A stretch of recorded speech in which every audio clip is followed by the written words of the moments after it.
No sé hasta dónde quiere llevar Trump todo esto. Estas pausas que hace son más dañinas que la medida misma, porque es incertidumbre pura la que está generando. PPK se negó y al negarse la venta no se dio, Los europeos siguen empujando la cuestión de Ucrania de una manera ya bastante irresponsable, ¿no es cierto? porque el Estado peruano ha decidido por cuenta propia, por PPK y sus ministros, de pagarle los bienes de la sur, y eso es lo que están demandando, y eso es lo que van a estar pagando. Si Odebrecht y su consorcio deciden hacer una obra por su cuenta y riesgo, ¿por qué hay que pagarle?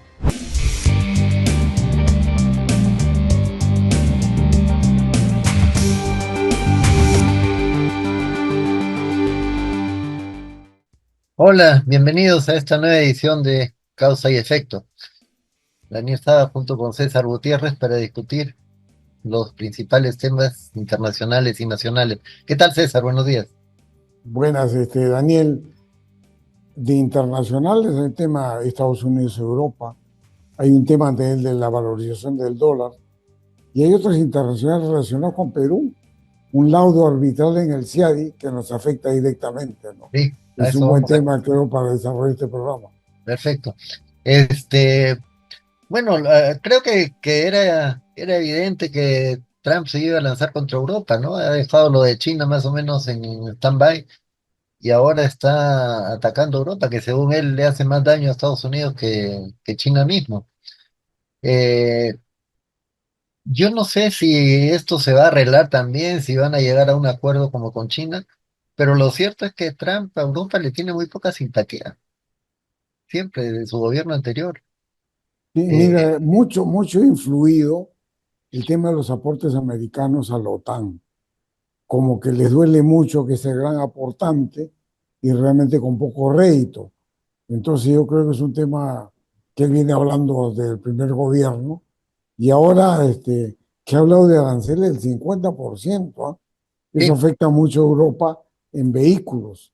Todos los vehículos europeos, Mercedes, y los vehículos de lujo, más la marca de lujo pues, de Europa, ¿no? De ropa, de perfumes, de artículos de billutería, todo eso afecta mucho a la exportación hacia Estados Unidos.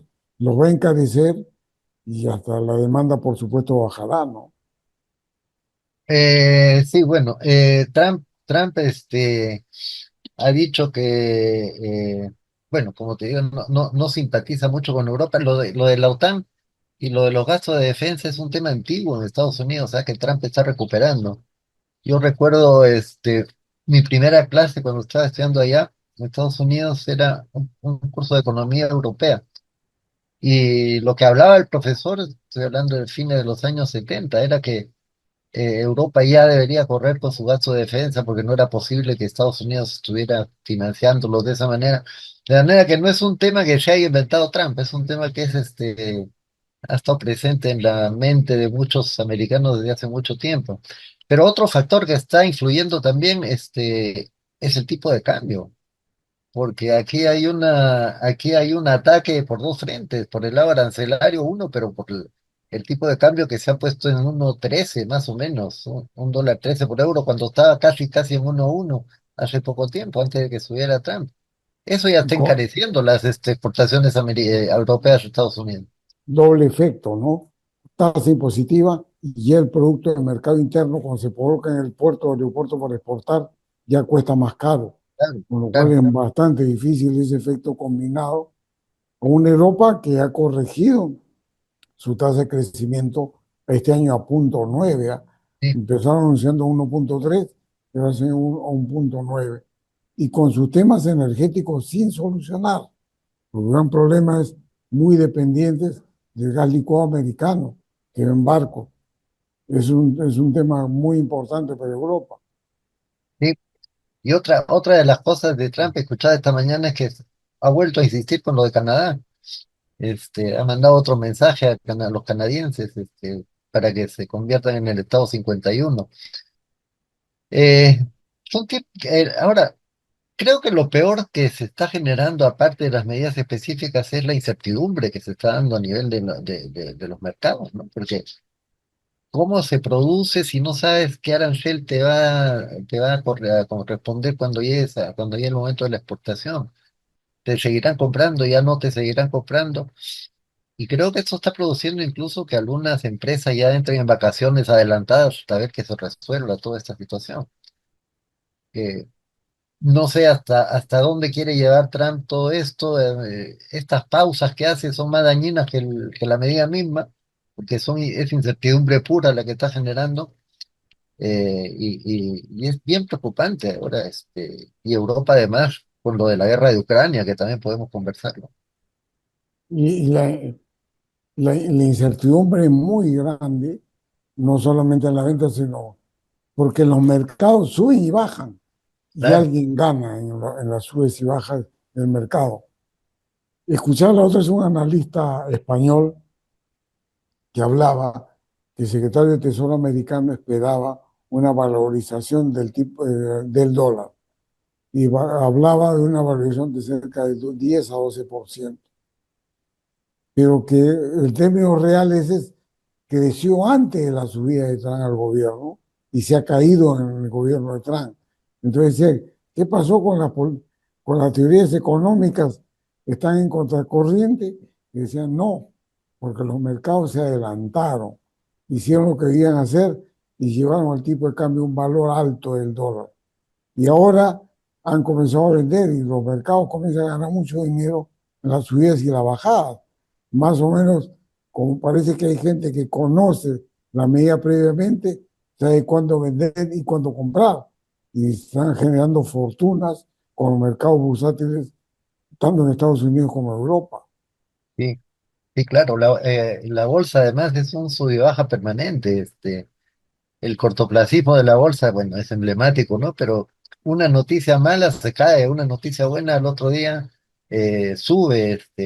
Es evidente que no saben ellos tampoco qué es lo que puede pasar, pero se está produciendo este fenómeno que tú dices, claro.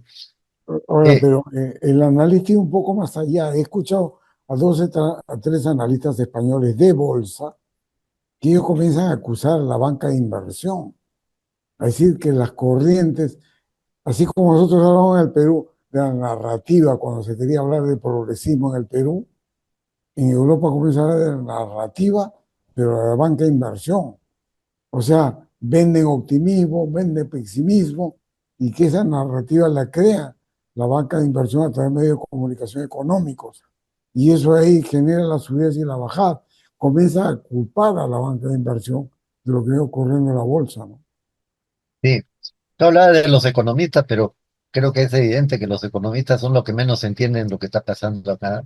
Las teorías económicas prevalecientes no explican nada de esto, no sirven para nada para entender lo que está pasando.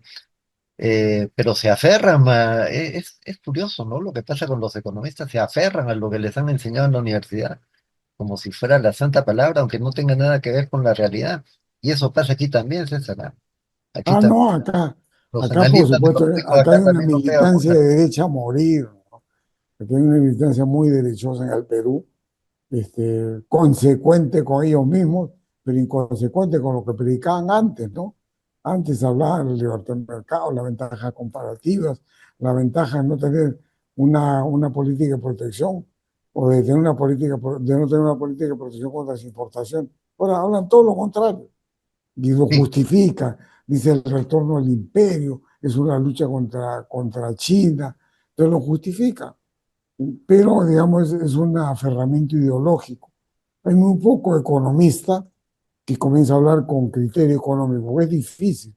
Y la gente seria que está hablando un poco comienza a mezclar la teoría económica con el comportamiento de los mercados bursátiles promovidos por los bancos de inversión. Eso es lo que comienza a hablarse. Cómo están jugando con el tipo de cambio, cómo están jugando con la valorización de las acciones, pero promovidas por los bancos de inversión. Es una corriente que aparece que vale la pena seguirla. la corriente predominante a nivel de economistas o a nivel de universidades incluso sigue siendo el neoliberalismo, ¿no? Y se siguen apegando a eso como si fuera la solución a todo.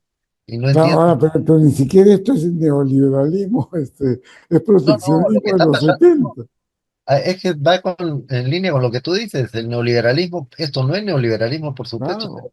los análisis van desde el lado neoliberal, y a veces se producen situaciones verdaderamente absurdas, como Milei que libera todos los mercados, pero está de acuerdo con que Trump cierre todos los mercados. Es decir, es un nivel de esquizofrenia económica. Él habla, por ejemplo, de un TLC con Estados Unidos. Sí, sí, sí, ¿Qué sí. cosa se tiene los TLC en este momento que no respeta lo de Canadá y lo de México? Que no Sí. respeta, por ejemplo, el caso con Perú, que nos vamos a ver afectados también. ¿Qué importa si un TLC de Argentina con Estados Unidos? Es pura ideología, fanatismo puro. Es una ni teoría económica, ¿no? Es de No, no, justificar con ciertas teorías cosas que ni van a ocurrir. exactamente. Y mientras tanto, como te decía, los europeos siguen empujando la cuestión de Ucrania de una manera ya bastante irresponsable, ¿no es cierto? Siguen haciéndole barra a Ucrania para que continúe con la guerra, le quieren dar más armas. Y acá el factor, lo mencionábamos la vez pasada, creo que el factor más preocupante así a mediano y largo plazo es el rearme alemán, ¿ah? Porque con esto de la guerra de Ucrania y tenemos que defendernos porque Rusia nos quiere invadir, se están comenzando a rearmar y sobre todo Alemania. Y yo creo que para el mundo eso es bien peligroso porque Alemania ha sido la causante de las dos guerras mundiales las dos guerras más grandes de la historia en el siglo XX. Una Alemania rearmada o repotenciada militarmente no es algo que le haga gracia a mucha gente, ¿ah?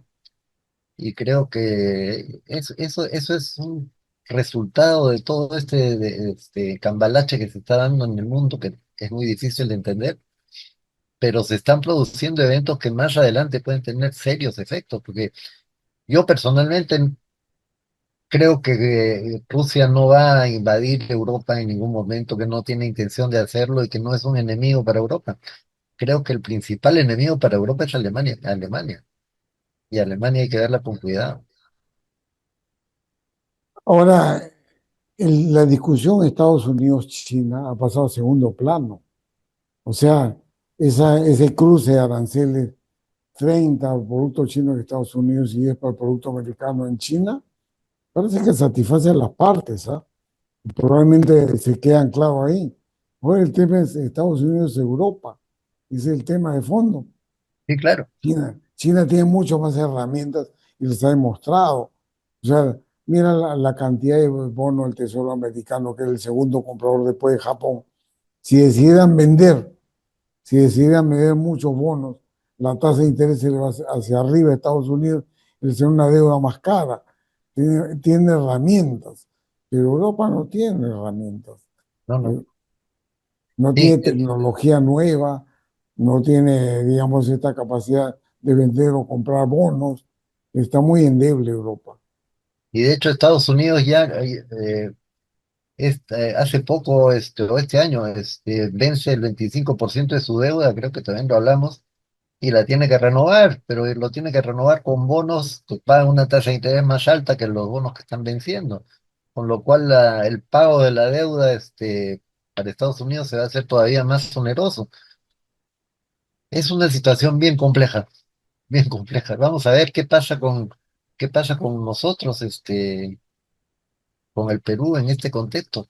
Mire, Mucho- hay mucho optimismo, pues hemos crecido casi 4 el primer trimestre, bueno, pero esa pero historia eso ya la conocemos. simplemente es, y ahora empezamos a jugar con el IGB, el impuesto de promoción municipal, comenzamos a jugar con eso, con las inversiones, pero vale la pena hablar de esto en el segundo bloque, porque derivado de las inversiones ha llegado estos temas de discusión sobre el CIADI con Perú, sobre Perú, que nuevamente se pone en el foco de la tormenta y queriendo, digamos, echar la culpa al gobierno aprista de parte del ex ministro Miguel Castillo, que Sí, vale la pena hablar.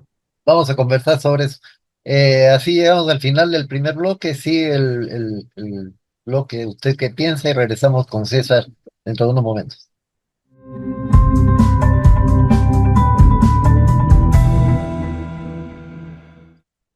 Vivimos en una época que se define como tiempos de cambio.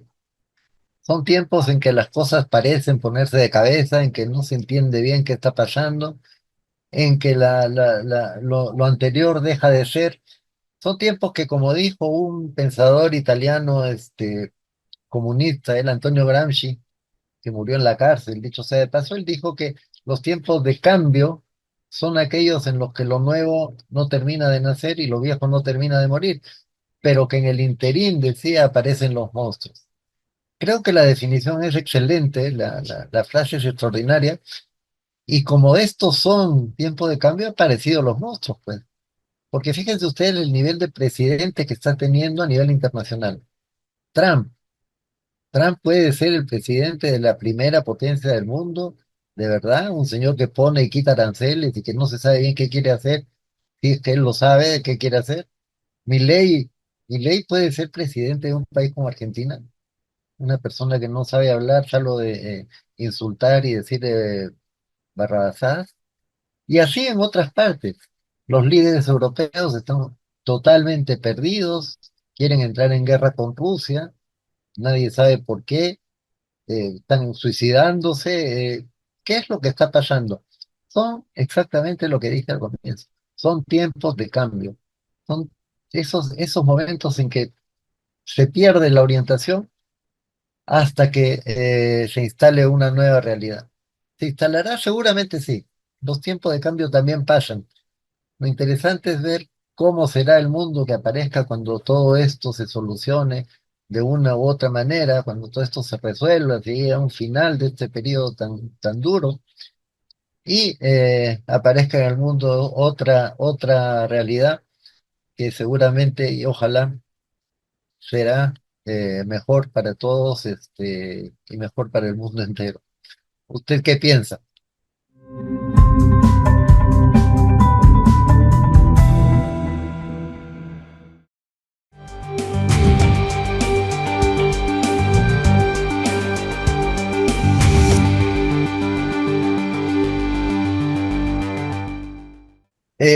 César, parece que los pagos que tiene que hacer el gobierno peruano por los juicios que le han puesto van subiendo. ¿Qué es lo que está pasando? Cuéntame. Mire, es el caso del gasoducto. El primer caso que nos hemos declarado en rebeldía inexplicablemente es el caso del aeropuerto de Chincheros con la empresa Culturhuasi, que Mm. nos ha ganado un arbitraje por 91 millones de dólares, y ni siquiera nos hemos apersonado para el pago. Nos han dicho que en rebeldía, eso hay que pagarlo de todas maneras.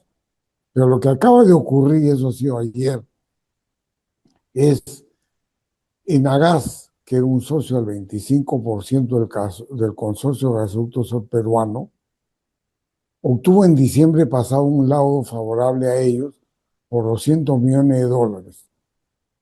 Su pretensión era 500, le dieron 200. Y planteó una reconsideración, cosa nada usual en el CIA. Y total que le han dado ayer la reconsideración, le han aumentado 100 más. O sea, nos han pasado de pagar de 200 a 300, que ya es grave. Después hablaremos del origen de esto. Y es grave porque es un antecedente, porque el consorcio de gasoducto sur peruano tenía tres socios. Enagás uno al 25, Graña otro al 20, que no entra al CIADI porque van empresas que digamos que no son domiciliadas en el Perú, no va a Graña. Y el otro caso de Odebrecht. Odebrecht tenía el 55%. El valor contable neto de los bienes de gasoductos se han valorizado en 2.000 millones. El 55% de Odebrecht en 1.100. O sea, después de estos 300 que le han dado en Agas, lo que viene inmediatamente, pero arrolladoramente son los 1.100 que va a tener que pagar el Estado peruano ahora y que el lado salta este año. Entonces, vamos a tener 1.100 más 300, 1.400 millones que habrá que pagarle al consorcio de gasoductos peruano. Ahora, mucha gente dirá, y con razón si no conocen a fondo el tema, ¿por qué hay que pagarle a Odebrecht después de todas las desgracias que causó, después de todos sus arreglos corruptos que hizo?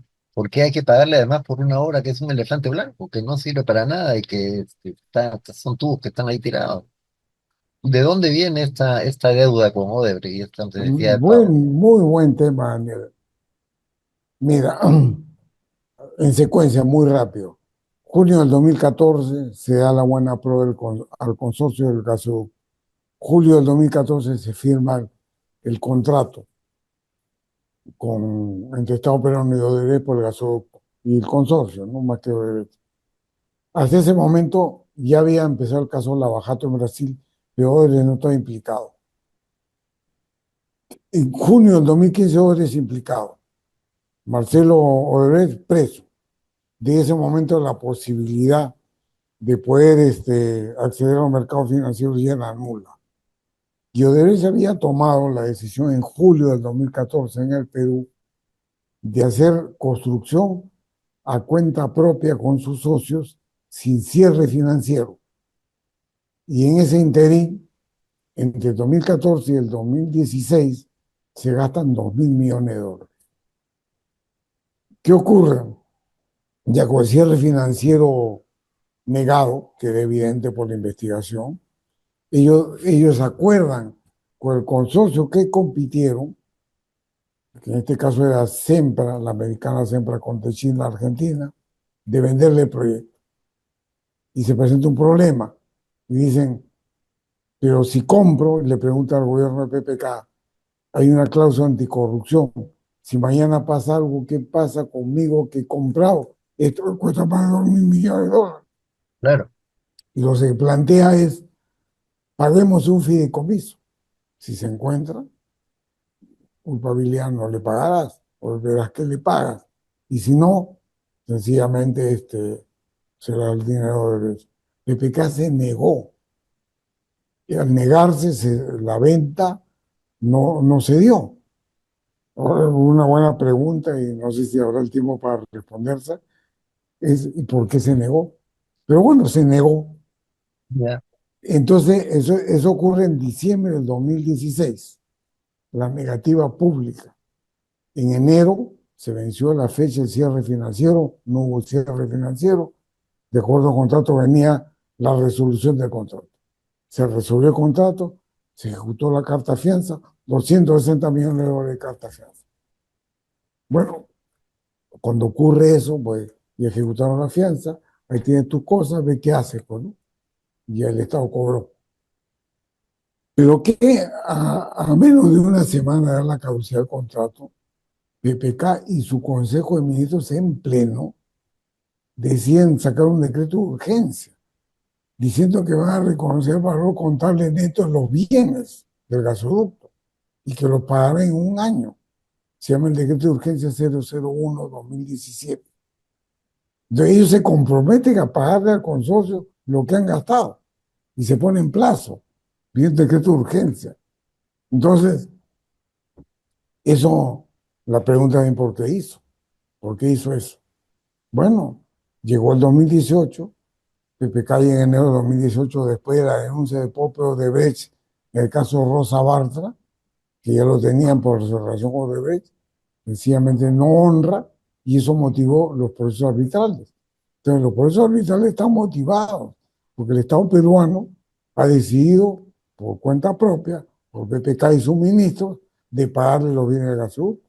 Y eso es lo que están demandando y eso es lo que van a estar pagando. Eso es lo que pero, ocurre. pero a ver, si Odebrecht y su consorcio deciden hacer una obra por su cuenta y riesgo, ¿por qué hay que pagarle? Eso es lo que hay que preguntarle a PPK y sus Sería bien, ministros, los consejos. sería bien importante su respuesta, ¿no? Claro, porque mi conjetura mía, Daniel, yo creo al momento de la caducidad, de hecho, ha habido acá una amenaza de la relación de Odebrecht con PPK.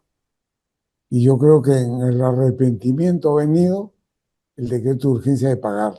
Igual salieron los temas de Odebrecht con PPK, Claro, claro, igual salieron. es muy Igual eso, probable. por ahí va el tema. La otra pregunta anterior, ¿y por qué se negaron a la venta a otro consorcio que de repente lo hubiera hecho?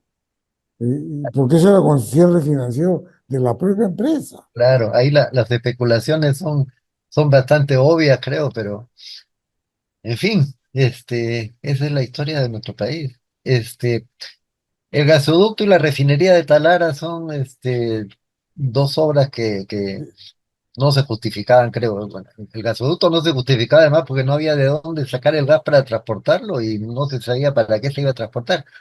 Y la refinería de Talara porque no se necesitaba una ampliación de esa magnitud. Pero, ¿quién aprobó el proyecto de Talara? Acá eso importa muy rápido, ¿no? Cuando estábamos en Petro, hicimos un esquema Sí. de cómo entregarlo. Y ese esquema era muy a tono con los tiempos, que era, otorgas una ingeniería con derecho a construcción. Así fue el contrato. Pero en el momento de decidir si construyes o no construyes, te presentan cuánto vale. Eso ya no lo veo al gobierno aprista. El gobierno aprista terminó adjudicando ingeniería con derecho a construcción, previa evaluación si acepto los costos o no. ¿Quién aceptó los costos? El gobierno Humala Claro, los aceptó. Entonces, las quejas que el gobierno de García Mendoza, no. El gobierno de García planteó un proyecto que inevitablemente tenía que ser el tema del retiro de azufre de los combustibles. No necesariamente tenía que ser la modernización. Y la decisión de modernizar o no, hacer una o dos tareas, o sea, azufre y modernización, dependió exclusivamente del gobierno Humala. Y ese sí, momento, el gobierno Humala pudo decidir no seguir adelante con el proyecto. y pudo decidir, por ejemplo, decidir hago solamente la desulfurización, De que es la inevitable. desulfurización, que era la Y idea eso le original. costó 1.000, Claro, claro. me hubiera costado 1.000. Pero esa es la responsabilidad, así que no vengan a llorar que el gobierno Lapa endosó un proyecto. Por qué este economista también, Castilla, ¿no? Está diciendo que eso se aprobó en el gobierno de García. No sé, porque simplemente quiere eludir la responsabilidad, porque el ministro de Economía que firmó eso, y más sacó una ley, Daniel, se llama 3130, fue sencillamente Luis Miguel Castillo con su jefe de gabinete de asesores, que se llama Luis Alonso Segura. Esos son los que aprobaron esto. Sí.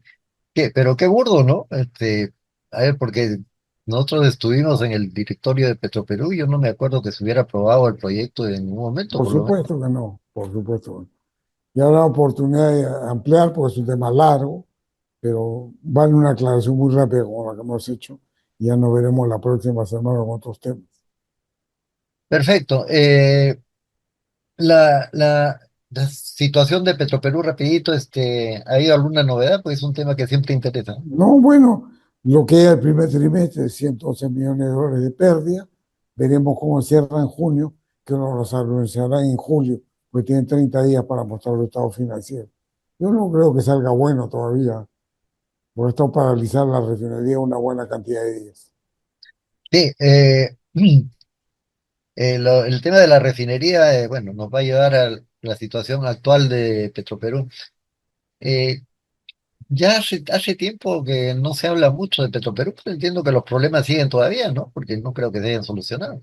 Yo veo, yo veo que los radicales de antes se han mimetizado con la administración actual. Yo lo veo, por ejemplo, a Rumbo Minero, que bien a la derecha, bien, bien pro capital privado, anti-Estado, veo al señor Narváez paseándose por sus estudios. Parece que todos se han puesto de acuerdo. Entonces, los radicales de ayer ahora son románticos con Petro Perú y le perdonan la vida. Pero lo que hablará son las cifras, Daniel, que había como mencionado antes, la del segundo trimestre, que termina en junio. Yo no creo que salgan buenas, porque ha habido días de parar la refinería bajo el argumento que tengo stock de sobra y no puedo trasladarlos en cabotaje marítimo por el oleaje. Entonces, yo me pregunto hasta qué punto es cierto eso, porque, digamos, la demanda supuestamente tiene almacenamiento por parte de Petroperú para 15 días. Entonces, si están abastecidos todos los terminales de Petroperú, ¿por qué tengo que parar? Sobreproduje en Talara y no quieren vender. No es que tenga problemas de transportar. Yo creo que están sobreproduciendo con dificultad de vender, pues la promesa es aumentar el costo de mercado. Y se prometen subir el costo de mercado de 25 a 31. cosa que no es nada fácil, porque tienen que sacrificar precio. No, este, no, es una situación que ya hemos hablado, no tiene remedio, pero no parece tener remedio, salvo algunas medidas muy audaces que se tomen, pero la idea de este gobierno es seguir dándole dinero entonces a Petroperú. ¿Le ha puesto alguna condición? Creo que hablamos aquí alguna vez de que se podría hacer algún tipo de metas para Petroperú, algún tipo de compromiso, porque de otra manera es dinero que se va por el barril. Es que se miente, Daniel, se miente permanentemente, se miente, no se sincera. Yo comenté algunas semanas atrás acá en este programa, a Burneo le dijeron, no necesito un sol más de los 750 millones que me acaban de dar en mayo del 22. Eso lo dijeron en agosto del 22. Bueno, en octubre tuvo que poner 1.000 millones de dólares, no un sol más. Luego, ya cuando entra el nuevo ministro de Economía en la era de Dina, el ministro de Economía Contreras, ya se niega a dar, no da. Pero cuando entra lista con un discurso no doy, ha terminado yéndose capitalizando 1.550 millones de dólares. Superó Burneo. Y ahora vamos a ver qué cosa hace el señor Pérez Reyes, porque mi impresión es que va a necesitar dinero de todas maneras. La deuda está llegando en este momento a 7.000 millones de dólares. Esa es la deuda. Con los cuales hay 4.100 comprometidos con Banca Internacional. ¿Tú crees, para terminar, que haya alguna empresa interesada en asociarse con Petroperú? No, tendría ¿No? que liberarle la deuda, Daniel. O sea, Pero esa es una cosa que va a tener que darse de todas maneras. claro, claro, pero hay que sincerar las cifras. ¿Qué es lo que me imagino yo? La deuda internacional, los 4.100 no puedes tocarlo. Esos son bonitas de un crédito sindicado con banco liderado por Deutsche Bank. Eso es intocable. ¿Qué puedes manejar? 2.000 millones de dólares que le debes al Banco de la Nación. Va a tener que capitalizarlos y el MEF que es garante, dar esa plata al Banco de la Nación. La, Pero la, como una la, meta. la pregunta sería, haciendo eso, o sea que el Estado se hace cargo de los 4.100 millones, creo que va a ser de todas maneras. Y lo otro del Banco de la Nación podría llegarse a un acuerdo de capitalización. En esas Ya condiciones, ¿podría ser rentable la empresa? vive con los 4.100 asumiendo los 2.000 del Estado peruano, todavía se vuelve discutible, ¿eh? Todavía se vuelve discutible con los 2.000. Yo creo que los 2.000 no es suficiente inclusive para aligerar los problemas de la empresa. No es fácil que entre alguien a capitalizar con 4.000 millones de dólares de deuda en una refinería tan pequeña. Muy bien, así terminamos entonces la secuencia de hoy, el programa de hoy. Eh, Nos vemos en la próxima semana, César. Nos vemos, Daniel. Un Ahí abrazo estamos. fuerte. De igual Chao. manera.